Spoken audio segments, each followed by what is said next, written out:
Good evening, everyone. We really appreciate the flexibility as far as dealing with the storm that we anticipate here. And we obviously we're thinking about everyone's safety and making a decision this evening to go full online versus meeting at the hotel. But we do appreciate everyone who's joined. And tonight's topic is something we've kind of already started in on.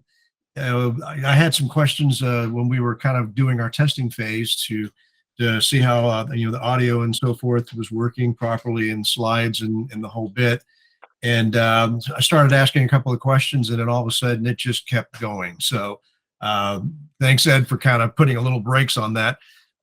So for those who are kind of a little bit kind of asking the question, kind of, where are we? What are we doing?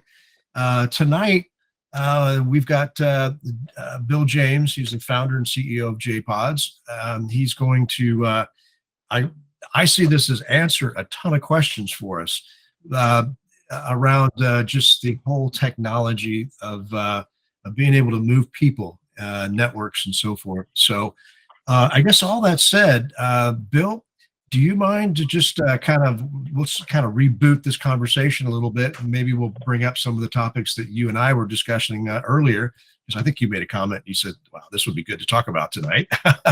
But that said, why don't you just do a quick introduction, and if you've got a couple of slides that you might be able to share, I'm going to stop sharing on my side and allow you to kind of give I guess 1,000 pictures worth 1,000 words, and videos worth I don't know how much. But that said, if you'd like to share anything to kind of give everyone an idea of what we're talking about, as you know, we kind of advertise this tonight as Jetsons, and hope that kind of, to me, I think of obviously the future and moving around and cool little space ships and the whole bit. But if you could give us a little bit more realistic idea of what you've got, that would be fantastic. I appreciate it.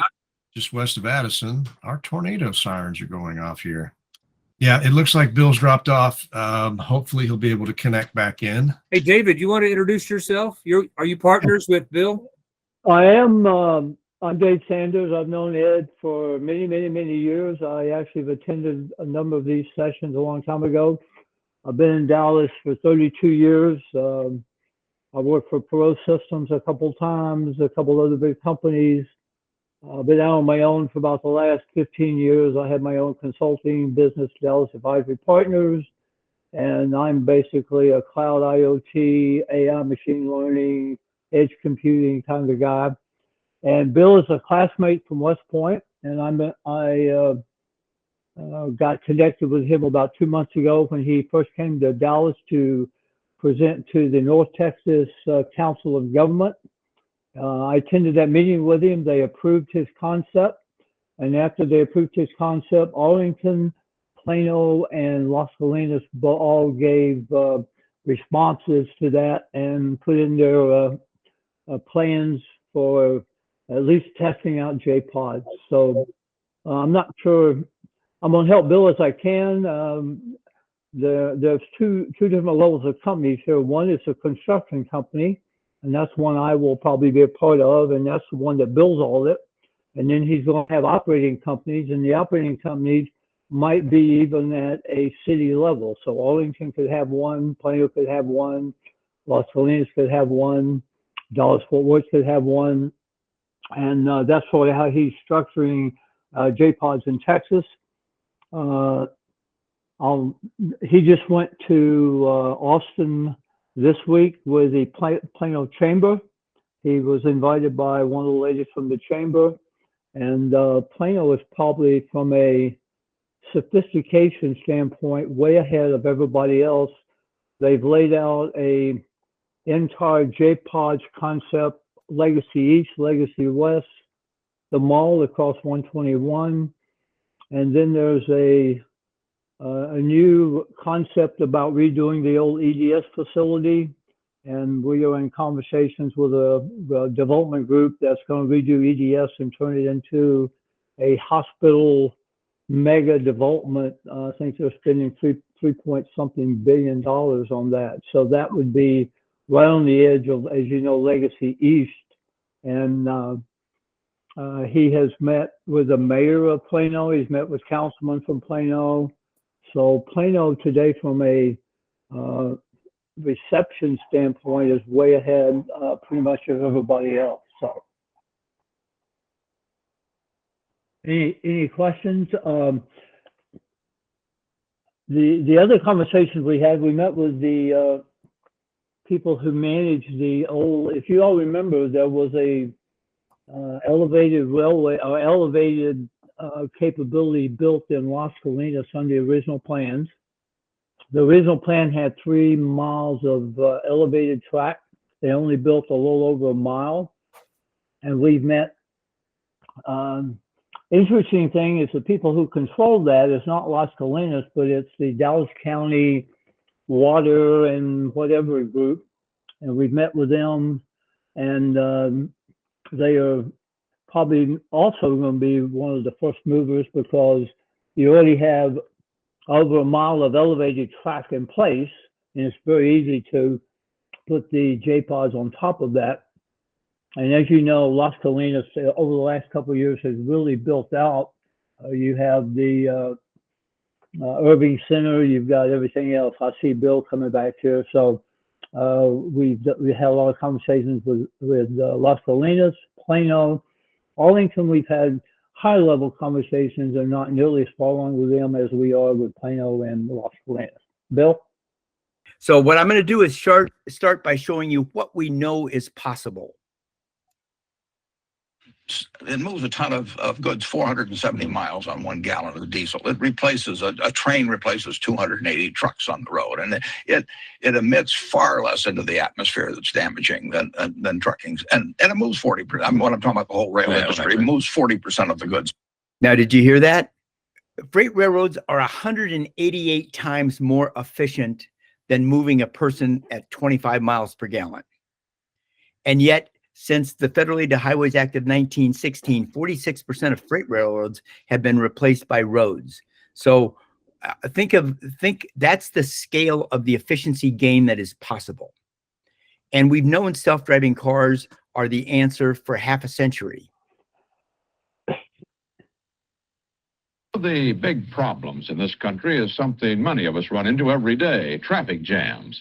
The urban planners are working on many possible solutions. Today, one of them was unveiled at the University of West Virginia, and Hal Walker reports. This is the old concept in people movers: 1 man, 1 car, and for Morgantown, West Virginia, several traffic jams per day. The construction overhead forecasts a new concept inaugurated by the U.S. Department of Transportation on the campus of West Virginia University. It's called Personal Rapid Transit. It replaces the internal combustion auto with an electrically powered computerized capsule that comes when you call and delivers you to your destination on a special roadway. In hilly Morgantown, the PRT, as it is called, will join the uphill and downtown campuses of the university by means of 2¼ miles of concrete roadway. It will be able to move 1,100 passengers every 20 minutes. Presently, the trip by bus can take up to an hour, depending on traffic. The RT makes it in 4 minutes. Inauguration of the system was important enough to attract President Nixon's daughter, Tricia. So think of it as it was so important the president sent his daughter. Now, the trouble is then he resigned in disgrace, and all that effort went away. All right, can you still hear me? Absolutely. Coming through loud and clear. Okay. All right. So our U.S. patent improves on the Morgantown system in 2 very important ways. One is that we replace the centralized computer system with a network of distributed collaborative robots. And the second thing is we use the structure of the guideway to deploy the solar collectors to gather the energy to power it. And so here's a video. Hop in. This looks like a ride from an amusement park. So how does it work? Think of a rail and a container. You get one of these little pods, tell the computer where you want to go, and it goes, and the network takes you there. So a personal train. He calls them JPods, part cable car and part subway system. The plan is to build a network of tracks above the city streets, allowing commuters to travel anywhere the network goes in their own private pod. With so many different possible routes, how does a JPod navigate? we generally will build 2 rail systems. They can be single rail, but there'll be a matrix of them so that during really high parts of the day, a whole bunch of the rails may all go north and a whole bunch all go south. Think of a freeway. You don't stop if you're in a traveling lane. You keep going down the freeway. Right. But then you exit if you want to get off the freeway. You exit and then you come into a platform. You don't stop at any stoplight. You don't stop at any stop sign. You just get in and it knows how to get there. It only stops at stations. It only stops at the station you want to go to. But what if I get in the car with 3 other people and they all going north and I need to go over this way? If we're not going to the same place, we're not going to travel together. I want you to be able to go where you want to go, and I want to go where I want to go. Imagine instead of getting into a crowded subway, you step into a private pod, enter your destination on a smartphone, and arrive hassle-free minutes later. I used to work for the New York City Transit, and at one point I was working the platforms, and we would get the trains when they come into the last stop, and then we would clean and sweep them out. So what does the station look like? Something like a subway station. Similar, except for think of how crowded it gets in train stations because you're all waiting for a train. Right. We can put mini stations around an area, no waiting. You get in and go. So you get out of your own pod and it will go off to some place to park. And then when you call it on your cell phone, it will come to you. Oh, so I can own one of these? Yeah. That would be cool. I would like to custom design line. Subwoofer. So he's a famous rap singer. Some recliners. Because when I travel, I like to be comfortable. In the future, cities could have subways underground, bikes and pedestrians on the street, and JPods high above. A transportation network 50 stories up. It could change the way we live. Okay, so right now in Texas, the size of the opportunity is traffic costs the people about $107 billion a year, of which 69% is urban. So let's say $73 billion a year, and everybody hates traffic. Normally, it takes 40 to a century to retool a major manufacturer or a major infrastructure. But here is a picture of the Easter Day parade in New York City. And in 1900, there was 1 car in it.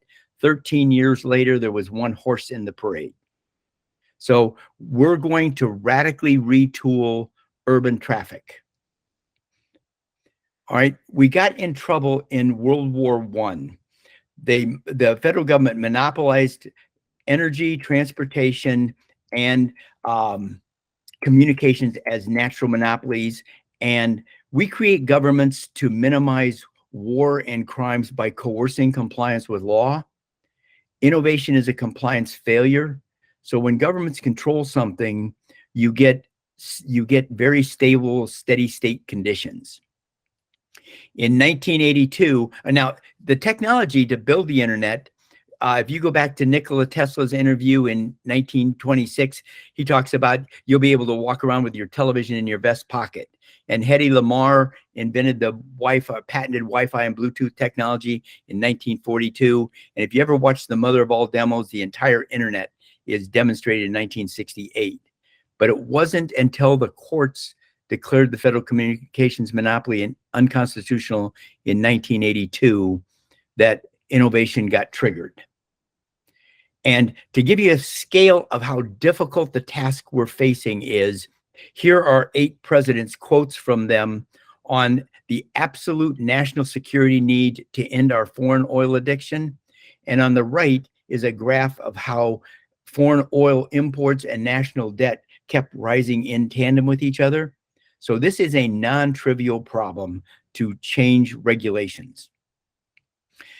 Lucky for us, the North Central Texas Coalition of Governments passed and voted to approve the deployment of alternative networks. And that's what we're talking about today. And we need allies to help get this networks built. And anybody got questions on this? Okay, this. Hey, Bill. Yeah. Hey, real quick. You've been working on this for a while. And I know that there's a video out there, I think in Boston, where it was presented. And we'd all like to see something like this happen. What do you think are the biggest reasons why it hasn't taken hold yet, and what could cause it not to be done this time around? You know, what are the impediments? Okay, so there is a very good congressional study published in 1975 on the solutions to the 73 oil embargo. And they noted that Morgantown is the solution. And they recognized that, another one of their findings was that institutional failures, government regulations had blocked such innovations for 4 to 6 decades. And that was 46 years ago. So the entire thing is governments got into the practice in World War I of defining what infrastructure, how to build infrastructure instead of what society needs. And so what the COG did is they have shifted that now and are shifting it back into standards-based, which is what the courts did in turning communications back over to commercial entities to come up with better standards. Does that make sense? Yeah, so are you saying that you feel there's very little that could stop this momentum at this time, or are there things out there that you're worried about? I think I'm always worried about, you're asking bureaucracies to have an imagination, which is really tough. So I think we're making incredibly good progress, but the pace with which they move at is not what you see commercial people moving at. So we have a very simple framework here. Well, here's the framework that we've given cities, and we've presented this. And on your left, you'll see a letter of interest from Goldman Sachs. They looked at our numbers and project financing people. The numbers on this thing are just spectacular. But to give cities a framework to get this done, we've come up with this 5x5 standard. If we are 5 times more efficient than roads, we pay 5% of gross revenue. So we're a new source of revenue, and we're regulated by the Texas Department of Insurance that regulates Six Flags. If we can get that adopted by the cities, and I was just down at the legislature this week with the Plano Chamber and the city of Plano, and I think we're going to get it done there. Then we get to build. We talked with the Las Colinas network, and David was talking about that, and they want to use the APM standards that they had before. And we have said, yes, we will build under those standards. So hopefully we'll get the Las Colinas guideway up and running. And hopefully this will happen. But the more people we get engaged in this, the more of you guys that want to help build networks, the more likely we are to get this passed. Does that make sense? Yeah, it does. Thanks, Bill. All right. So what's going to happen, we want to repeat the success of communications in transportation and energy. So you're going to see self-driving cars, scooters, Uber, drones. If you think of the internet as having 3 layers of fiber optics for high speed, Wi-Fi for local area, and Bluetooth for last device, JPods are the Wi-Fi, the Hyperloops, airplanes, freight railroads will be the fiber optics, heavy and fast and between networks. And then bikes and Uber and stuff will be the Bluetooth, the last device. And these move both people and freight. We got a great team. So Charlie was the commanding general of the Army's Transportation Command when we need credentials. He was also the commanding general for logistics for the invasion of Iraq. So our team has experienced how to manage complex logistics. David, who was on earlier, he's my boss, and so is Brenda in Texas, and they're running the Texas company. And then we got a bunch of other people. What we want is we want to get as many other people involved in this as we can, and we have a way of sharing equity in like the Plano company and the Las Colinas company and the Arlington company. We can give away equity at no capital cost to people just by them being willing to help get this through the gates. Does that make sense? Yeah. So Bill, can you talk about the financial model and how this is funded? Sure. Okay. let me go one thing here. All right. So this, and relative to competitors. So here is a Bloomberg article on how the self-driving cars have spent $100 billion, aren't going anywhere. Ford just wrote off $2 billion.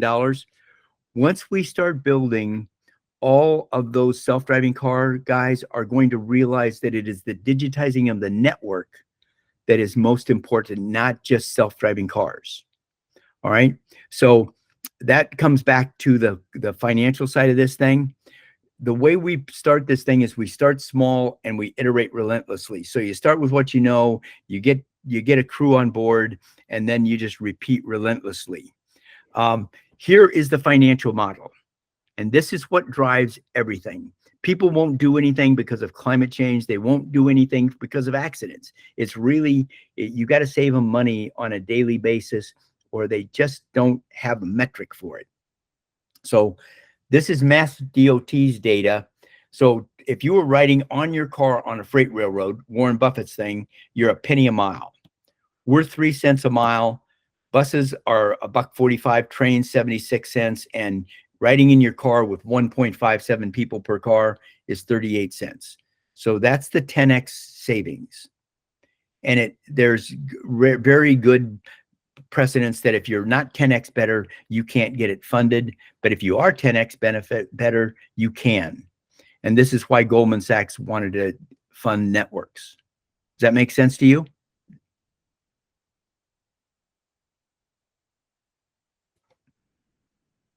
Am I on? Still on?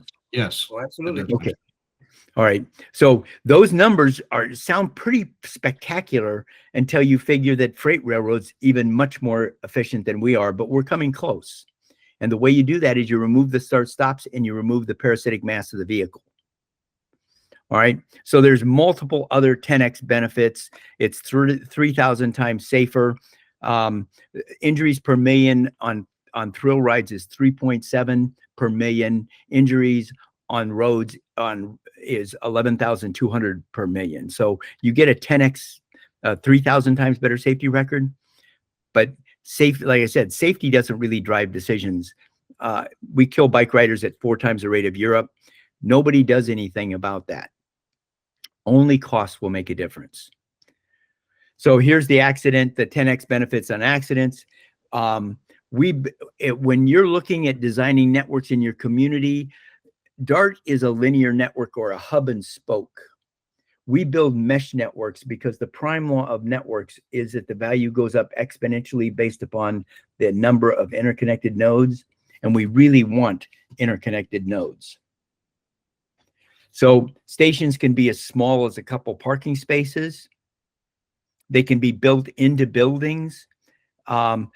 In the beginning, our stations will probably all be containers that move in and get set up and operate, and then gradually they get converted into the architecture of the local community. Light rail is on average $202 million a mile. I think DART's Silver Line is at $76 million a mile.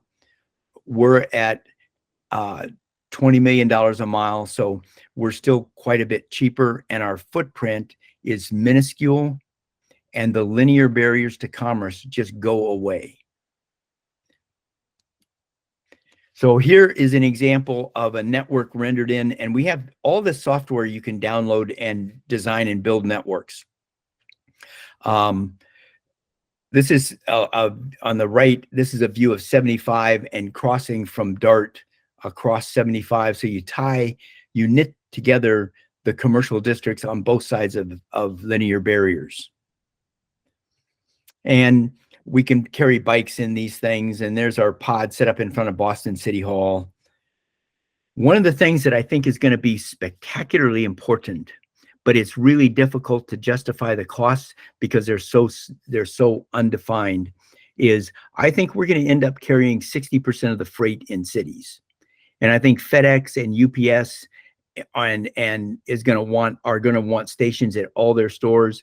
We presented this to Kroger grocery stores in Georgia, and they want stations at the back to deliver freight and stations at the front to deliver customers. And I think that's going to get to be really common. Great idea. And think about the millions of jobs who are created building the internet.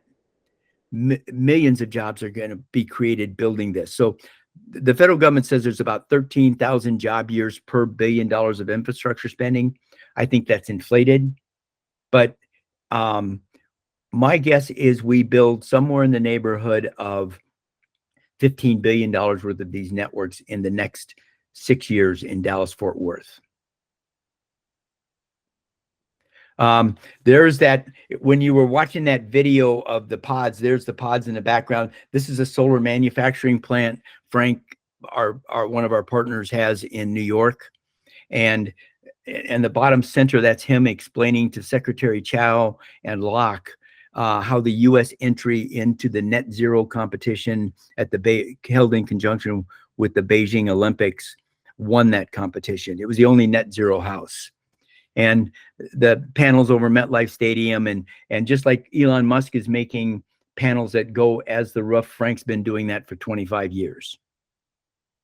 So we really understand the solar side of this thing. And this is another patent pending I have. The way we store our solar energy is we electrolyze water into hydrogen and oxygen, and then we mix the hydrogen with carbon dioxide, run it over a catalyst, we get methane. Now we're making vast amounts of synthetic natural gas, and all of both the transportation system and the energy system is just a massive implementation of the Internet of Things. So here's a rendering of what this would look like going into the car rental at DFW. And the software we have on the right can throw these in to model what a network would look like. This is our route time software that you can model networks to look at travel time. So from where the red cross, I think what red cross will pop in here pretty quick, is this has how we calculate how many pods we need and all that sort of thing, but it calculates travel times too. So the problem is really clear. Everybody hates traffic. We spend $75 billion a year in Texas in urban traffic that just everybody hates. What we need is this 5x5 standard to be adopted. And if we do, there's plenty of private capital that wants to invest in this to build it. But in order to do this, we've got to have a team that's big enough to make it all work. So I'm going to stop sharing and come back in here, and we should talk about it. And I can show you other stuff, but the key thing is we need a human network to build a technology network. So we'll talk a little bit about what's going on at University of Texas, Dallas, and our meetings there. And that's a little different approach, but it is, especially with the east-west line that we're going to try to connect with. Sure. Okay. So UT Dallas, we've set up a capstone project with them. And so we're going to have students there design a hallway pod that can go and move cargo from buildings into a JPod and then be carried by JPods around. We've talked with the university president, and we've got a meeting on the 15th, a second one relative to looking at how to connect the campus to make it easier to get around campus. And they're talking about connecting to where the Dart Silver Line is now. I think we should connect all the way into Richardson over to the Arapahoe station so that we're tying in the IQ. But that's a bigger project, and each project has to have access to rights of way to go forward. Why don't you chip in on that, David? Yeah, I mean, the president basically said this was an idea they kicked around many, many, many years ago. I don't know if a lot of you have been to UTD recently, but they're building, and the density on the campus is quite different than it was a few years ago. There's also, they've extended north almost to, I think, within half a mile or so where the Dart station will be. So they're continually moving the campus north because they need space. And a lot of the kids who come to UTD do not have cars. So, and the parking is okay, but once you get on campus, if you could have something like this, it would solve a lot of problems. UTD is not, if you go to SMU's wall laid out, UTD is very dense. And this would help, even though it's that dense, I don't remember, it's probably a 2-mile radius or circle around the whole campus if you had to put that in place. So President Benson was very interested. We're talking to Dr. Jameson in a couple of weeks. Again, this may not move as fast as some of the other ones, but it is a unique way to employ JPods to start, and then you can extend it, as Bill said. Once you get it put on the campus, you could think about going to 75, going to the station there, going to actually the areas that they have where they have the research and development. And again, this would be, you start on the campus and then you expand beyond there.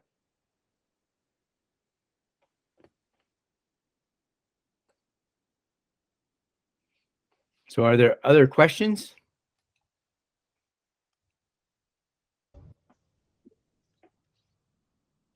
So one thing, Bill, since this is an IoT group and you really haven't got into this, talk about some of the sensors and capabilities that you're going to build into the cars that are unique to these type of vehicles. Okay. Yeah. And Tony raised his hand. Why don't you, don't hesitate to ask. Turn your speakers on and ask questions. Some of us are losing our power, so I've recycled it and don't cut by people. Go ahead. Okay. Yeah, there's a tornadic thunderstorm going on right now, Bill. So sorry. I'm back after power reboot. Okay. Well, all right. So this is just a massive set of sensors on everything. So you've got sensors on the bearings of every wheel. You've got sensors on, so you're looking at the temperature, you're looking at vibration. So the ability to have an in-service failure should be approaching 0. And you have sensors on, on the sway of the vehicle. So you've got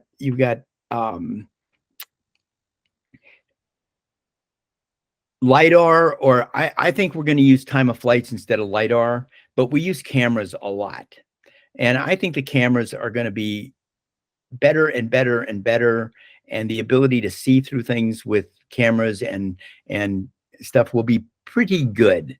I'm always interested in people who have other ideas on sensors, because the more sensors that we put on here and the more we make it so that a gang of sensors all has to collaborate and agree, then the less likely we are to experience a failure. So right now we're running these with multiple pies, although the supply of pies is a real problem, but we can use other computers for this too. The technology for this of self-driving cars is really pretty simple. And the motors on this stuff is, so I don't know.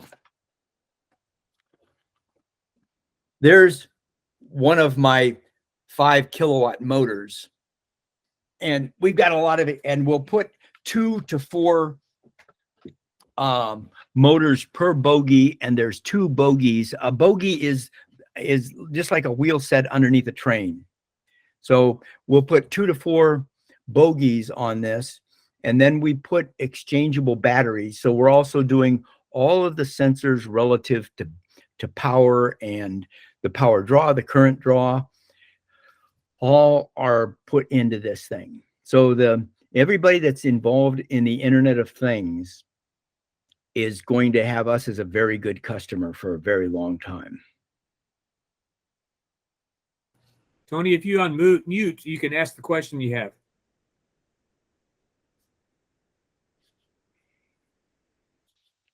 Tony, go ahead. You get your hand raised. Go ahead and ask your question.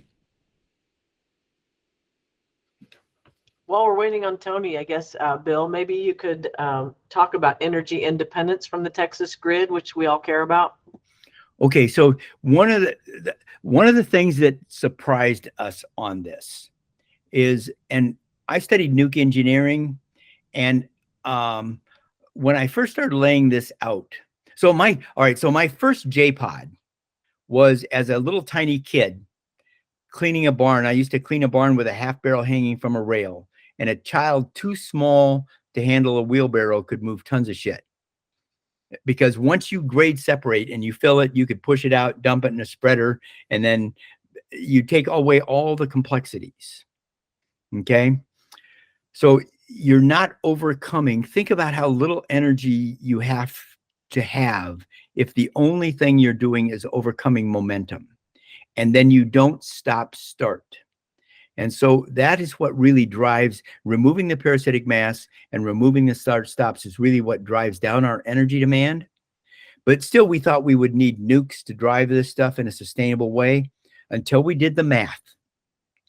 And when we deploy solar collectors 4 meters wide over the top of these things, we're gathering 5 megawatt. In Texas, we're gathering 5.5 megawatt hours of power per mile of guideway per day, which is about 75,000 vehicle miles of power.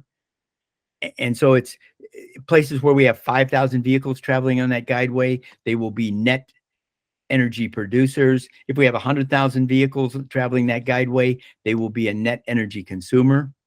So but these will be some of the, think about solar farms should be built over deserts. Well, city streets are deserts. So we're going to build some of the largest solar farms ever built, and we're going to pay for it by cutting traffic costs and removing accidents by 10x. So these are all energy self-contained. So when you look at ELM's battery storage and the existing battery storage, we will be a consumer of everybody who can come up with better energy storages, which then also brings in this whole Internet of Things, just massive need to monitor. Like if in our process where we're putting it into natural gas, we've got to measure pressures, we've got to measure volumes, we've got to measure temperatures, we've got to measure flows. We just have an enormous number of things that have to be controlled all the time, and to great precision. Does that answer your question, Brenda?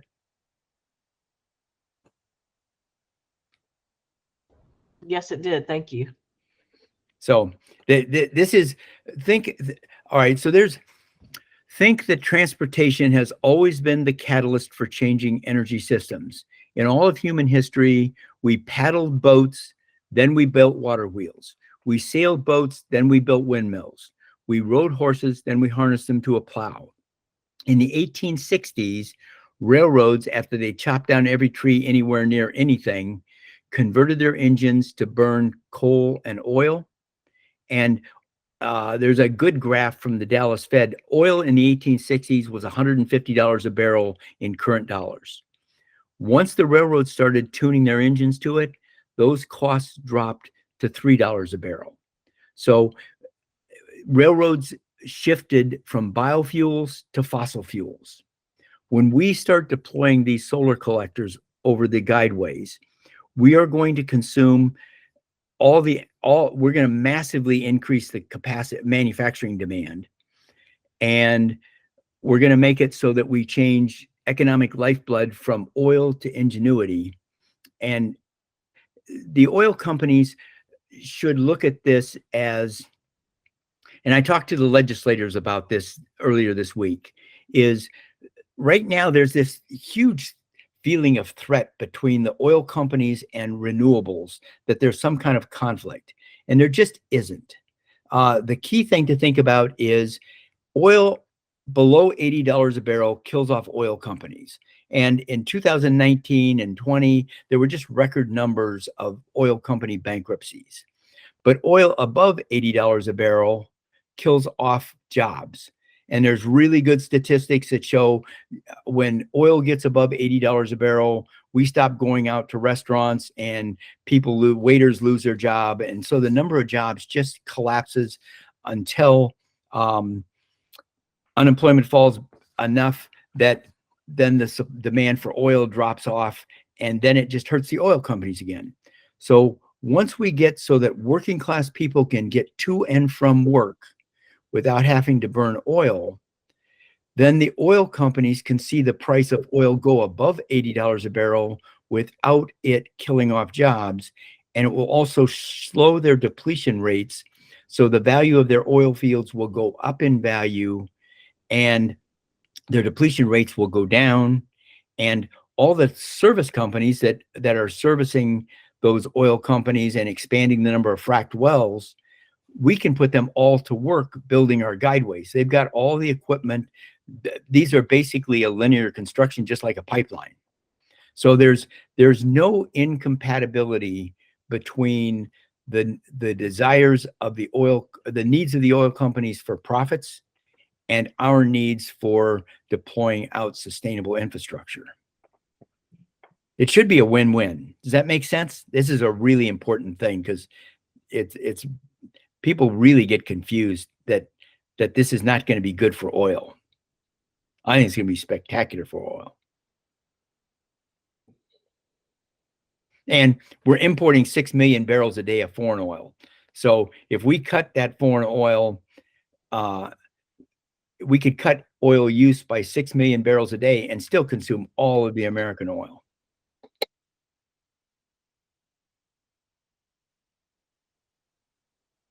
Tony, did you have a question? Yeah, I got Bill, I got a real simple one. How do you get these things clean? You go on any mass transit or airplane today, people leave behind, drink cups, waste from snacks, food they've eaten or whatever. Yeah. So, all right, cleanliness is something that's really important to us. So we'll do a few things, and I'll cover both the pods and the areas around stations and stuff. But if you leave stuff in a pod, I might charge you more because I've got cameras that come on after you get out the pod. And so I'll make things that if people mess with our pods, we have ways to not give you rides again in the future or to charge you more for being rude. But also we have the ability to take pods offline very easily because there just will be an enormous number of these pods. So you should never have to wait for one of these. They should be, I know what the demand at a station is going to be. So I will have pods coming in on the guideways to match the demand of people walking into the station, getting in a pod and going. And we've got sensors to see all of that.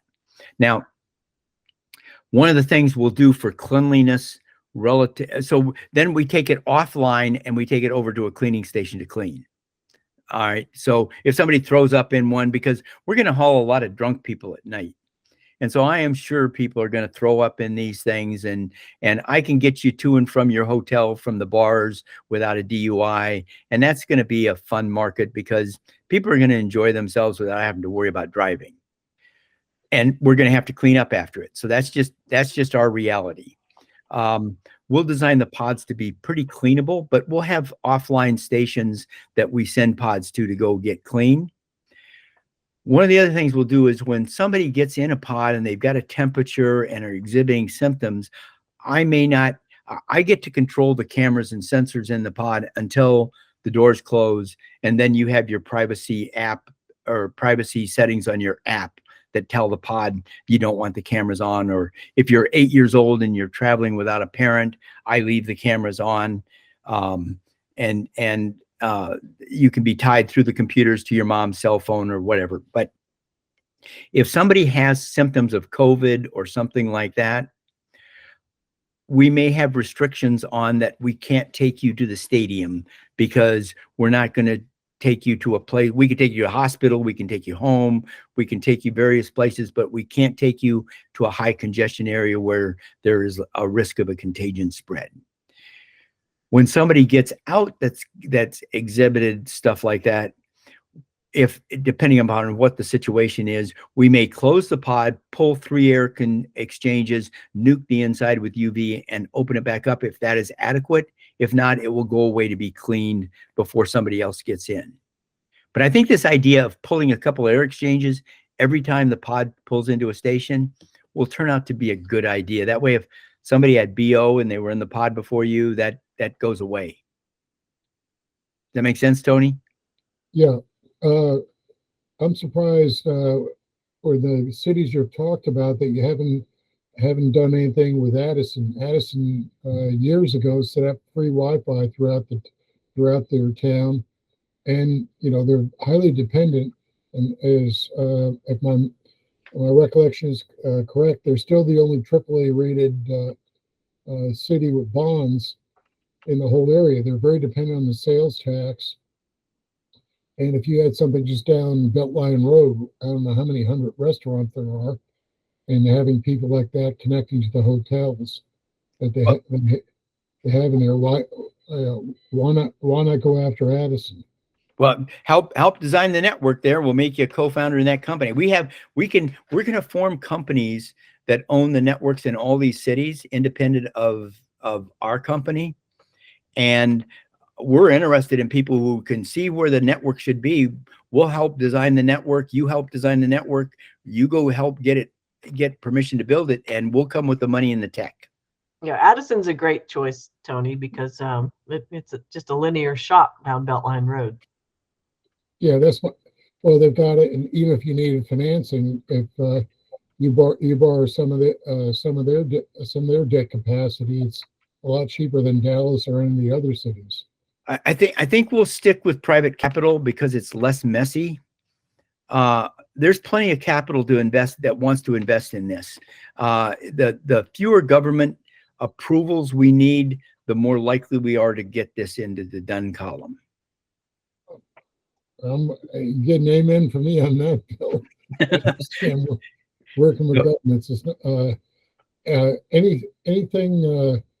One of the things that's always puzzled me, I know it's mainly from the politics, is that 80% of the boardings at DFW Airport come from North Dallas, and yet there's no direct way to get there. DART and its infinite wisdom insists that you take their trains, their buses, or whatever, go all the way downtown, which is way out of your way, then take a train from there at DFW. Still doesn't get you to your airplane.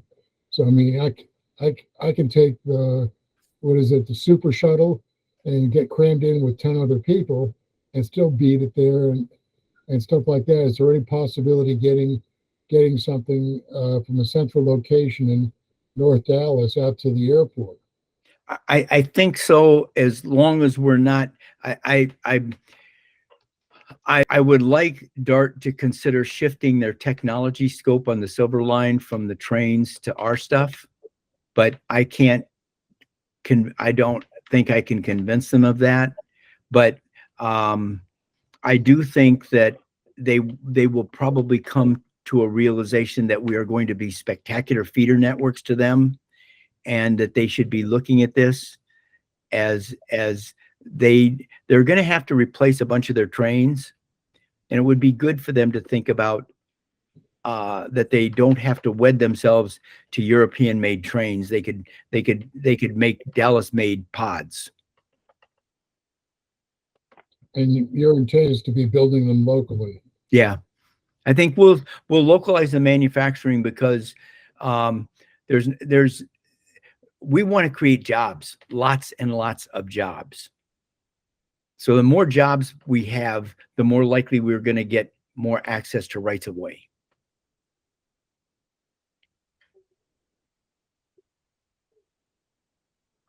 So, Bill, as we all know, the biggest thing about Uber is the customer experience. Talk a little about how you call a pod, how you schedule, how you would do all that from a customer perspective. All this other stuff is really good, but if I'm a user of it, what's the advantage there? Why would I want to use pod? Okay, I do think that there's going to be a huge amount of Uber and what we call local use vehicles and scooters that will get you from, let's say that your house is a half a mile from a station. On a nice sunny day, that's not 100 degrees, you're going to probably walk that, just like we walk in New York City past subway station after subway station.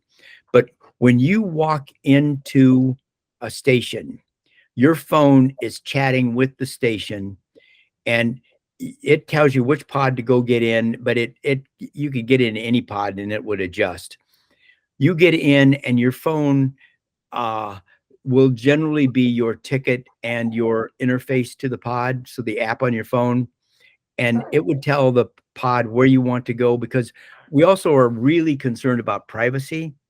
And we think your data, we will never advertise to you in the pods unless you can be asked to. You can use the computer in the pod to ask to be advertised to, but we won't advertise to you. Plus your trip data and all should belong to you, not to us.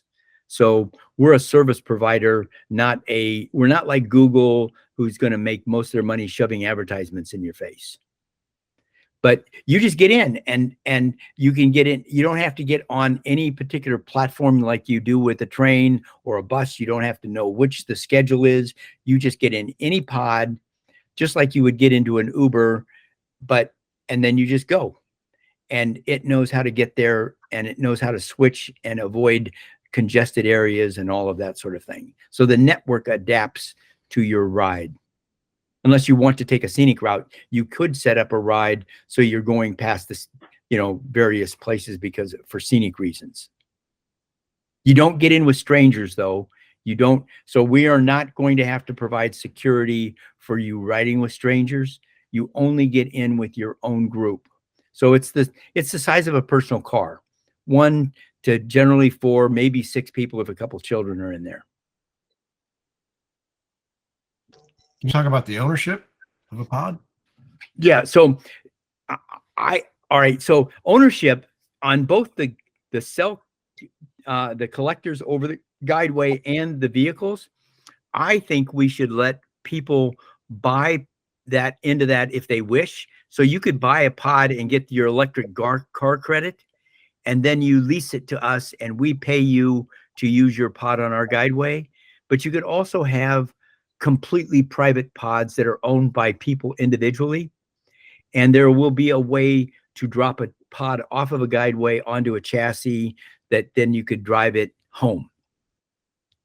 I think that there's going to be this whole new class of what we call local use vehicles.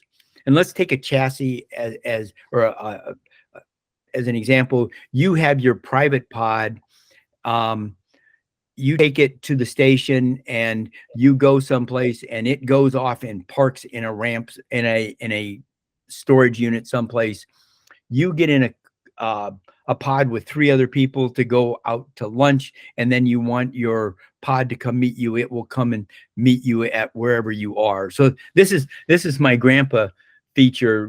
When I was a little kid, we were fixing fences one time, and he kept complaining that if we still had horses, we wouldn't have to walk back to get the tractor. So your pod will treat you just like a horse, and it will just follow you wherever you want to go.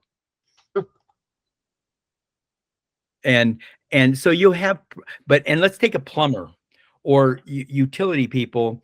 They will have pods. They will get in their pod, but they can have pods that have their tools in it. And you take those to your destination, and they may end up having 3 pods going to service, to mow your lawns.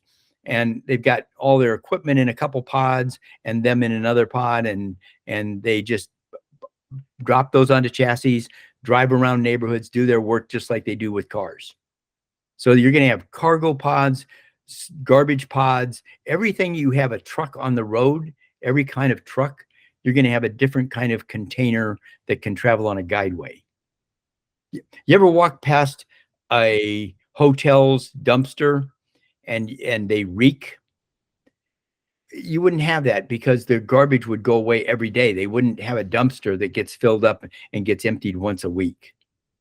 So we're building a circulatory system for an economic community.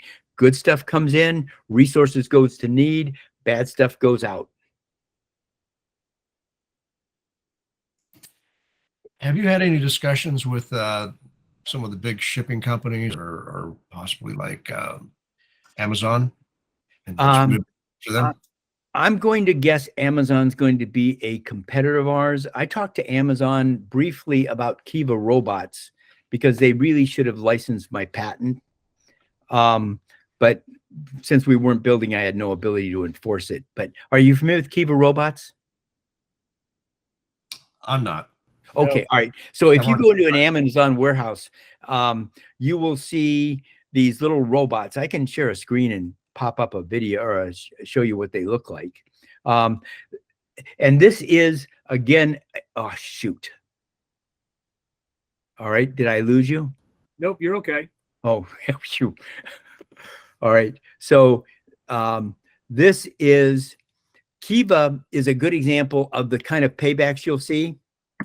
They got a $18 million investment in 2003 and sold themselves to Amazon in 2012 for $775 million. So these are just, they're just little robots that just haul stuff around. Okay, here's Kiva robot.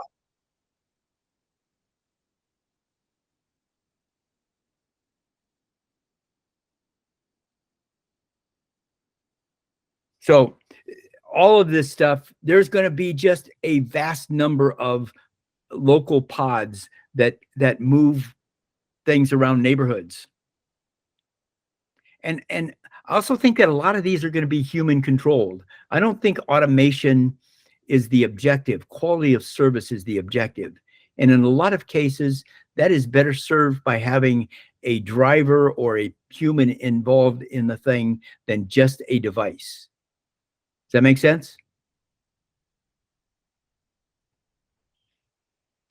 Yeah, so you're putting the human back into the loop is the bottom line. Right. I think that there's a lot of reasons to have people in the loop. Automation makes sense in many places. I think we'll actually man our stations too, because when you come in, I want you chatting with a person. If you're confused as to how to use one of these, I want you to have somebody to chat with. And we'll also have, and I've got a couple patents pending for how we do multiple languages and a whole bunch of other things, so that if you fly into some place and you don't speak the language, you can use your phone and talk to it in your own language and it will talk back to you. And there's ways that we will guide you all in your native language. So there's just a ton of machine learning that will go into this stuff too, on how we facilitate people and things. Just like if you have an emergency when you're riding in a pod, you have the ability to talk to it just like you do Alexa or Google or Siri. And Google, Alexa just responded when I spoke her name. Yeah. Somebody was talking about privacy with Jeff Bezos and they said, aren't you worried about it? And he laughed and Alexa laughed and then Siri laughed. So we will be very look at how we can get quality of service and pleasure of service. People will pay more for good service. They will pay more for good service than they will pay for automation.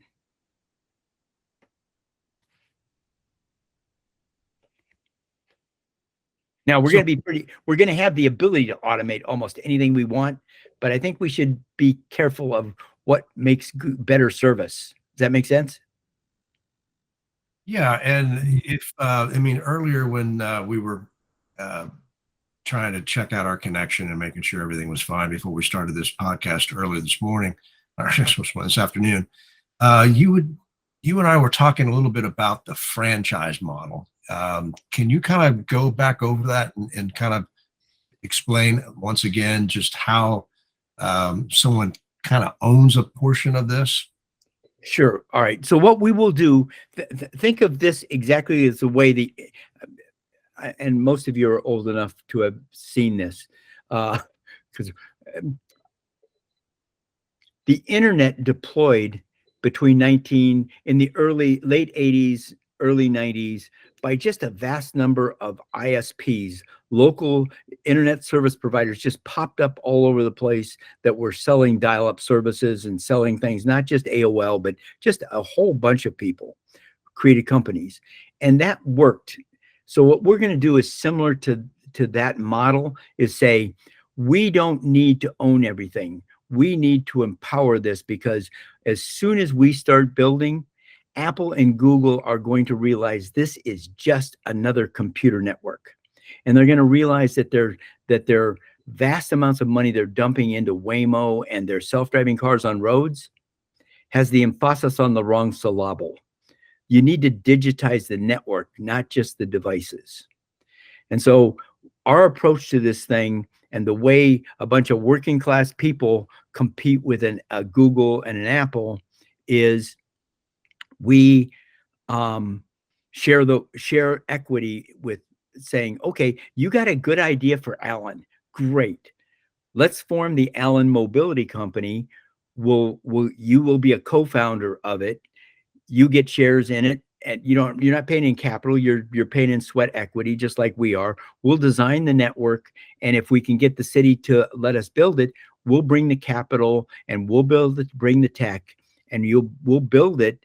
And then as soon as it's the Texas Mobility Company builds it, but we sell it, then each week the guideways that are built that week get sold to the Allen Mobility Company to own and operate.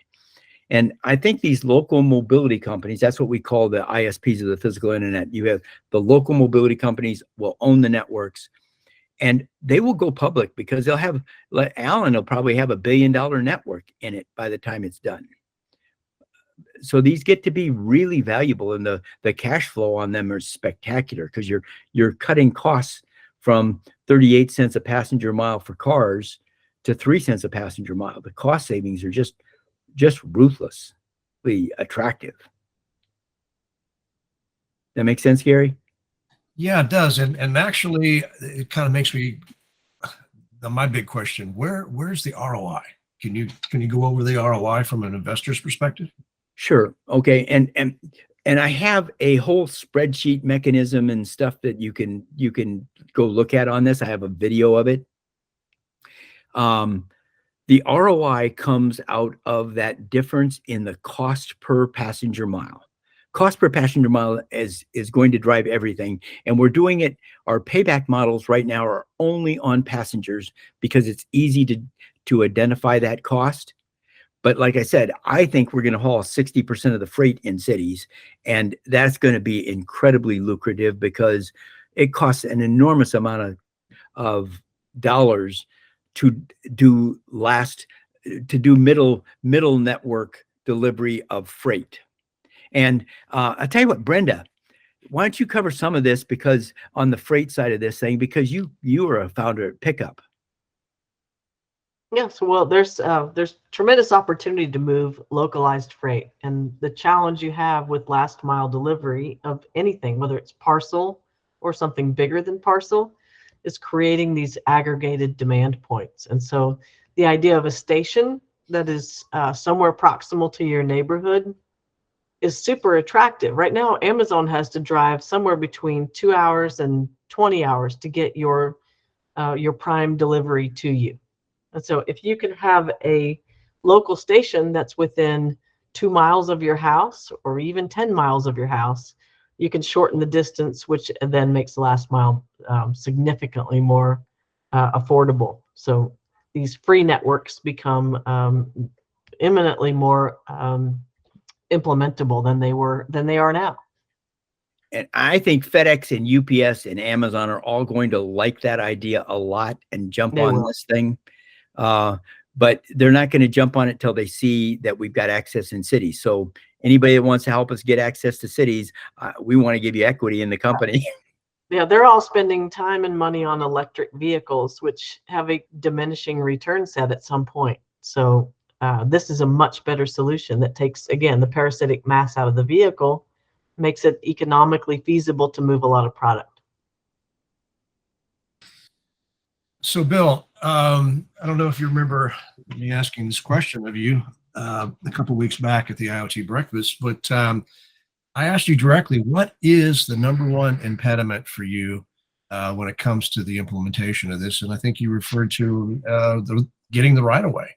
Can you expand on that?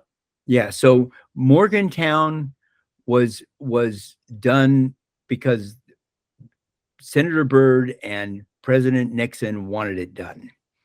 And so they got access to rights of way and they built it. It's been running since 1972 was when Tricia Nixon opened it.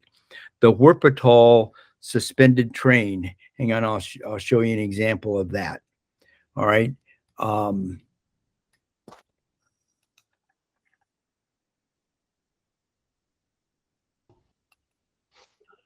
Has been running since 1901. It carries 25 million passengers a year and has had one fatal accident in a century and a quarter. The key thing, now this is too big.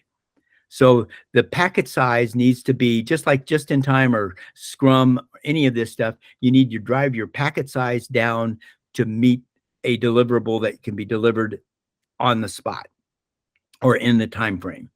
So this is a brilliant idea. Grade separated removes the complexities of the network. Getting the packet size down is what Morgantown did partially, but access to rights of way, no one has given access to rights of way in the US since that was done in 1972.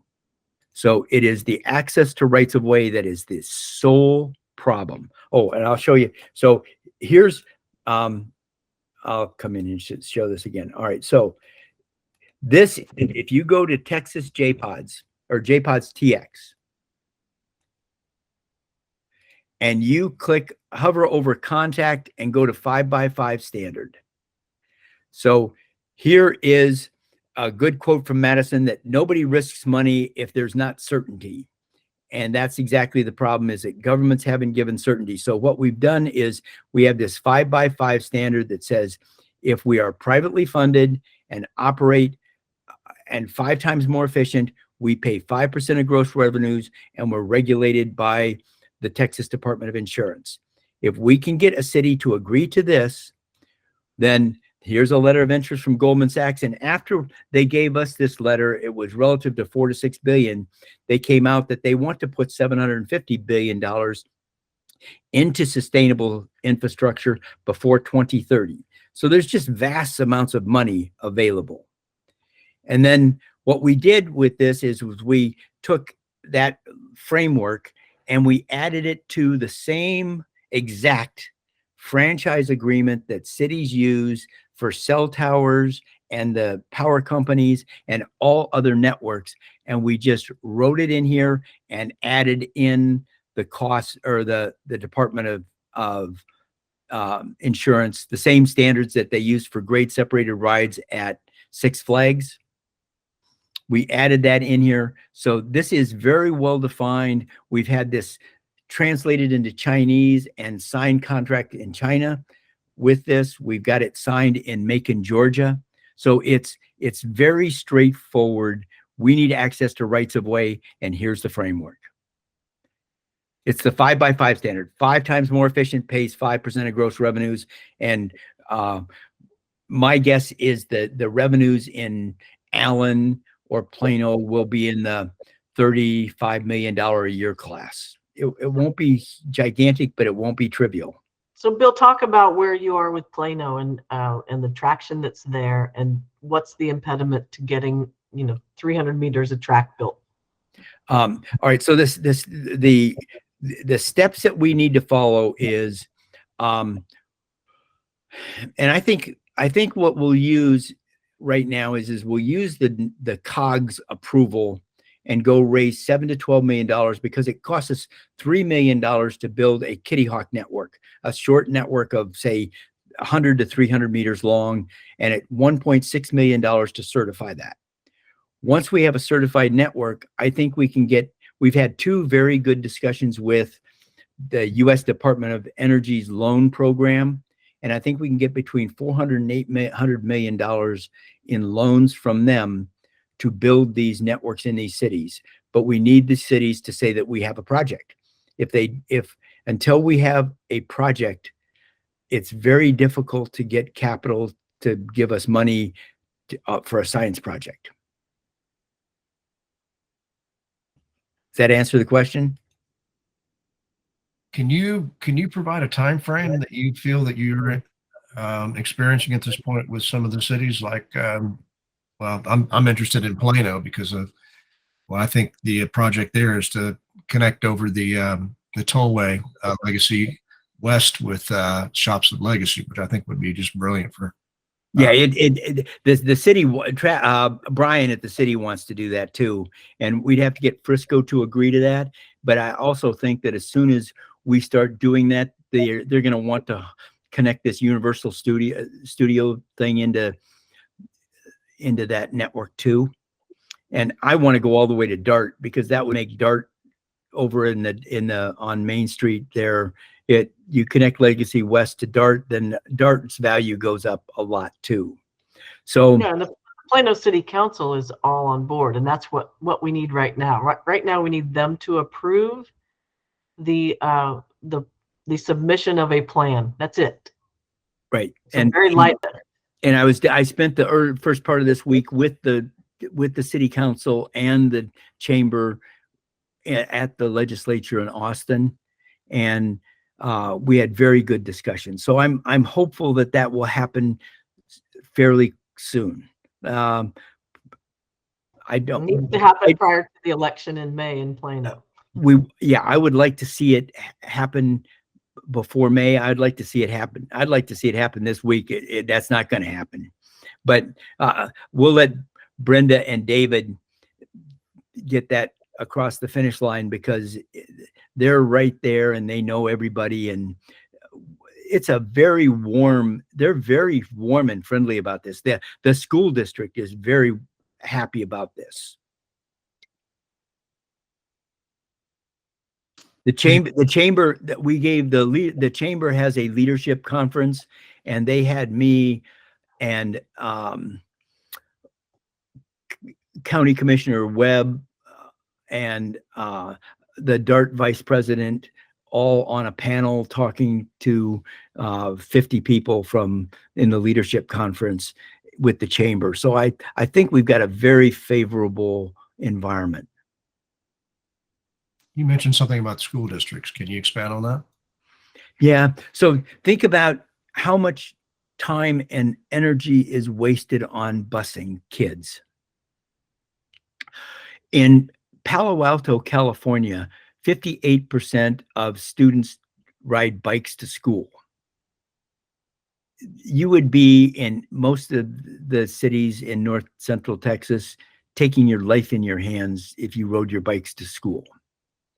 I think if we take a third of the cars off the road, then biking will be safe. But also, let's take a child who misses the bus. They don't go to school that day. But if it's a pod, they just get in another pod and go. So we can remove the cost and complexity of busing kids to and from school. And so if you're a child and your mother gave you permission to go to music lessons at 5 o'clock in the afternoon, you come in and you put your finger on the pad, or we recognize your face. I know that you can go there, and I don't take you anywhere you don't go. And I leave the cameras on in the pod and take you to music lessons. So all of a sudden, mobility becomes available regardless of age, ability, or wealth. Now, on the wealth side of things, what we will do, and this goes back to cleanliness, is that we will trade tickets to homeless people who pick up garbage, or anybody who picks up garbage. But if you need a ticket, we will always give you a ride to a shelter. We won't let you hang around the station, but we will give you a ride to station or to a shelter always. And you can't sleep in these things because you pay per kilometer. And so these aren't going to be like the mass transit where they become a housing project. But I also think the more we clean up the streets, the less crime and the less, when things are neat and clean and pretty, people are more congenial and more kind to each other. Yeah, Bill, this is Tony Schumann. What's the weight capacity of these pods? Because you mentioned you're going to have it for both people and for supplies or shipping freight down the road. Yeah, the niche for JPods is dense, highly repetitive urban traffic and payloads less than 500 kilos, which is about 1,200 pounds. So a half-ton pickup payload, or 1 to 6 people in general.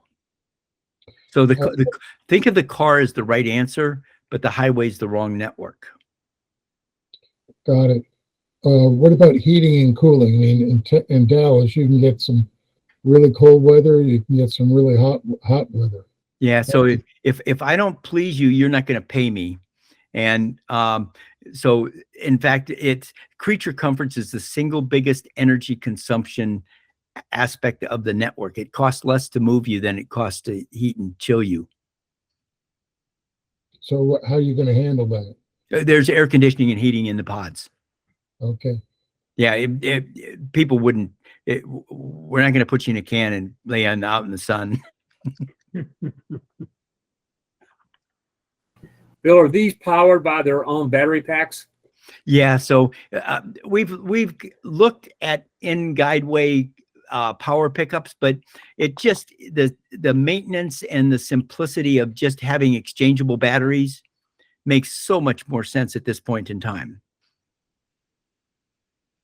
So these are all battery, they've got their own battery packs but that's another IoT aspect of these things, to make sure that our battery packs, our battery charging pack systems, automatic battery exchange systems are all very well built.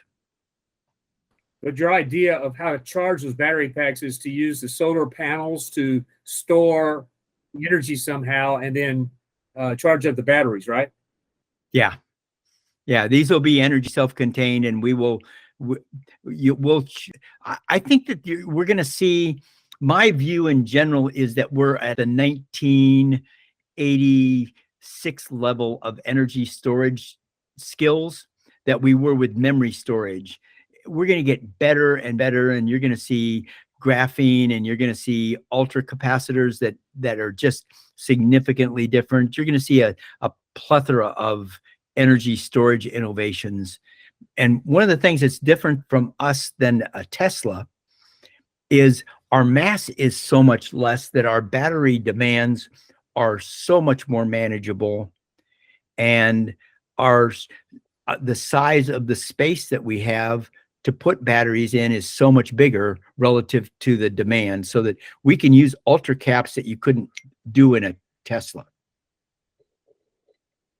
Do you know the rough kilowatt hours, or are you using a 50 kilowatt battery, or what are you roughly basing those assumptions on?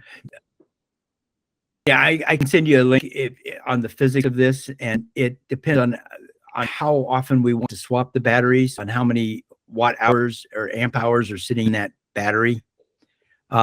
Most of the time I've run these on the demos we've done it with lead acid batteries, and they work just fine, and I didn't even have to swap them after 2 days. So the power consumption is really pretty trivial. I'd asked you earlier about the private aspect of owning a JPod. What I didn't ask was how much does that cost? And sounds like I don't have to own the battery, so it makes it even less expensive. I'm going to guess that these are going to be in the $16,000 a pop class. Something that we could get so that it'd be nice to make it so that low-income people who can't even afford a car could use their federal tax credit or federal tax, whatever comes out, and get some money out of this thing, and we'd get these cars owned by. I want to turn a lot of working class people into capitalists, so they're getting dividends. That would give us a lot more political leverage. Yeah, and the technology is pretty simple. If you own a pod, you can lease it to someone else. It's no different than Airbnb or something like that. So there's a shared asset component to it as well. Yeah, it just goes on the network and we pay you a dividend. Since we're talking about kind of Uber language here, is it possible to own an Uber Black vehicle? Yeah, why not? I'm going to guess you're going to see a lot of credits being used for Uber drivers by Uber drivers. I think you're going to see a lot of electric vehicles in the market used for commercial purposes.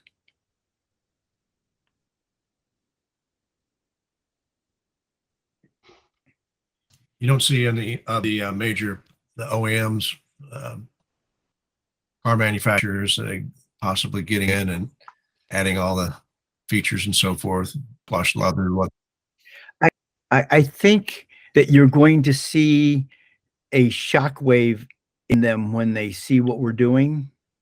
I think that we are going to see the computer companies, the Apples and Googles, drop their ground-based self-driving cars and come into this network things. Just like the analogy is Apple and Microsoft coming in with Cray and Digital Equipment Corporation and IBM in the 80s and 90s. It's going to be a replay of that thing with the car companies and the self-driving car companies today. We're in a race, and that's one of the reasons why we look at sharing equity with people, because the more equity we share with people, the faster we build teams and the more competitive we become. Here's an interesting question for you. If we all want to quit our jobs and come over to JPods, what's that going to look like? I wouldn't quit your job. I would do it as a side gig until we have access to rights of way and are making money. Then I'd quit your job. But nobody should quit a day job for us. We're too dependent upon bureaucracies for progress.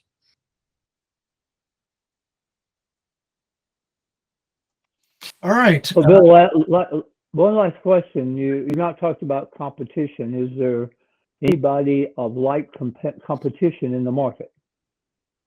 There's Swift Cities is doing something, but I don't know exactly what they're doing at DFW. I know that they have presented something to the COG, and that's Gerald, and he's out of Google.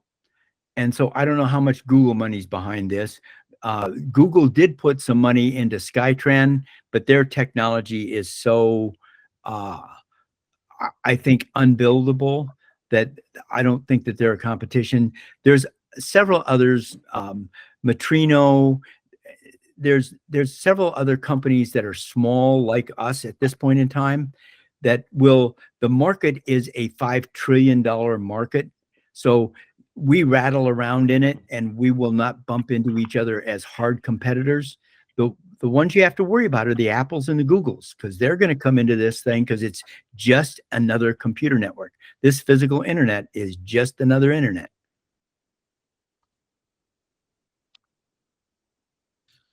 So we are going to be fighting for our lives with guys with a couple, $20 billion in their bank accounts. Okay. Any other questions at this point from anybody?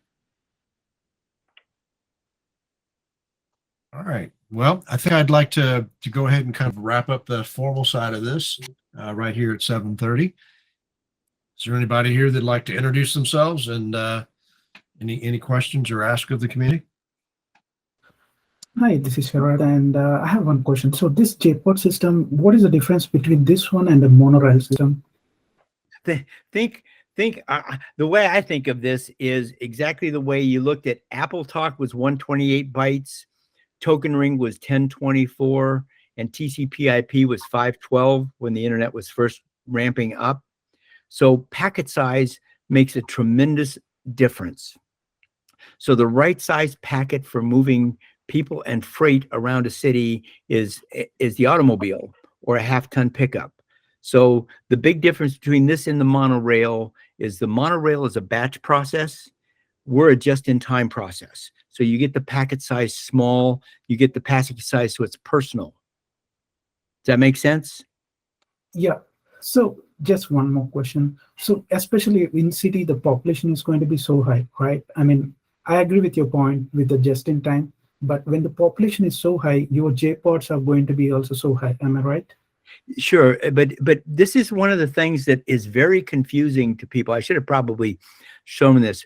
So capacity is something that people look at how many people you fit into a train. Let's say you get 1,000 people into a train, and it's every 10 minutes that train is running. So that's 6,000 people an hour. You put 4 seats in a pod and you're running them a half a second apart, that's 28,000 seats an hour. So you get you have 20 trillion little red blood cells in your body. It's a packet switch network. The smaller you make the packet, the more you can stream resource to need on demand, the more you make it a batch process. So in nature, every delivery system is packet switched, and every batch process that is a batch process handles waste products. So the bigger the batch, the poorer the quality. Yeah. And the capacity of the network is both the packet size and the frequency with which the packet is used. Trains are empty for very long periods. The tracks are empty between trains for long periods of time. Got it. And during the rush hours, how the system is going to work? I mean, that's where the optimization comes in picture, right? Right. So that's